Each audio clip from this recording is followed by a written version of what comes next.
A monster wrote me a letter. A monster wrote me a letter today. He said he was coming to my house to play. But what if he's scary and won't go away? What if the monster decides to stay? What happens when a monster invites himself over? Do you tell him to get lost? Or do you try to make the monster feel at home? A hilarious look at what happens when boys and monsters mix. A monster wrote me a letter. A monster wrote me a letter today. He said he was coming to my house to play. But what if he's scary and won't go away? What if the monster decides to stay? But a scary monster wouldn't write. He'd come and scare me late at night. This monster chap is so polite. He might not even scratch or bite.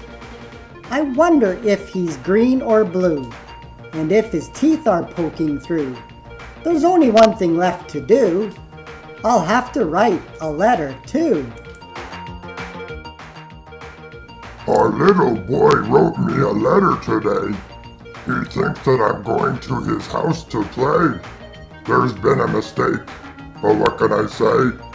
He expects me there on Saturday.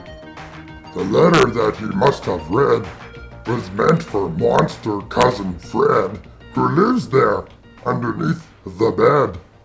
Now I must meet the boy instead. I've never met a kid before.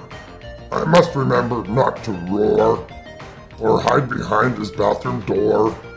He'd send me home at once for sure. What on earth do monsters eat? Sloppy slugs and rotten meat? I'll have to find a monster treat, like codfish heads or lizard feet. I'll put some prickles on the path and put piranhas in the bath.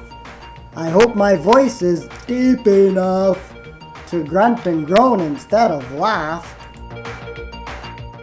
I'll have to wear a shirt that's white, so I don't give the boy a fright. I must remember not to bite or creep around the house at night. My fingernails will need a file. I haven't bathed in quite a while. I'll take a bath. I'll learn to smile. I'll comb my hair in people style. I'll empty out the kitchen bin and make sure all the lights are dim.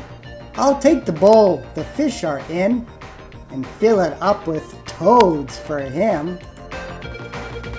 I'll put some cobwebs round the place and stick some green stuff on my face. I'll bring my sister just in case. He needs another kid to chase. Right on time at 4:30 came 3 soft knocks and nothing more. I had one final practice roar and went to open up the door. I must admit I've never seen a monster look so nice and clean. Apart from being short and green, he didn't look the least bit mean. He said, "Hi," and I said, "Boo!" I asked him if his shoes were new. He asked me how my prickles grew, so nice and thick and pointy too. I taught him how to catch a ball and use the phone to make a call. He taught me how to creep and crawl and eat an apple, core and all. Now he's moved in beneath my bed to live there with his cousin Fred. And when I'm scared, the monsters said to wake them up and chat instead. I'm not frightened anymore of monsters crouched behind the door, but one thing that I know for sure, those monsters really love to snore.